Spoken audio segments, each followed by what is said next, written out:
Hello বন্ধুরা, আসসালামু আলাইকুম। আশা করছি সবাই ভালো আছেন।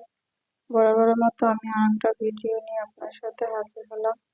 এই যে দুপুরবেলা রান্না করবো, সেজন্য গরুর মাংস প্রেসার কুকারে বসিয়ে দিয়েছি আর আলু কেটে রেখেছি, এটা পরে দিব। এই যে দেখুন, আমার বেচিং ভরা থালা বাসন সবকিছু এলোমেলো, সেটা আপনার সাথে পরিষ্কার করে তারপর দেখাবো। এই যে দেখুন, প্রেসার কুকারে ভাত বসিয়ে দিয়েছি, সেটা হয়ে গেছে। আর এইভাবে সবকিছু জানালার সাথে আমি সেট করেছি। এই যে এই র্যাকটাও পরিষ্কার অপরিষ্কার ছিল, সেটা পরিষ্কার করেছি। আর যে দেখুন, এই থালা বাসন এভাবে আমি গুছিয়েছি।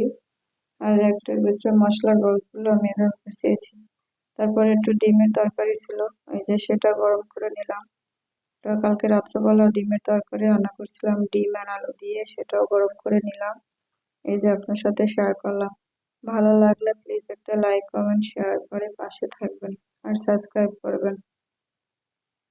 যে দেখুন, রান্নাঘরটা আমি এভাবে পরিষ্কার করে রেখেছি। অনেক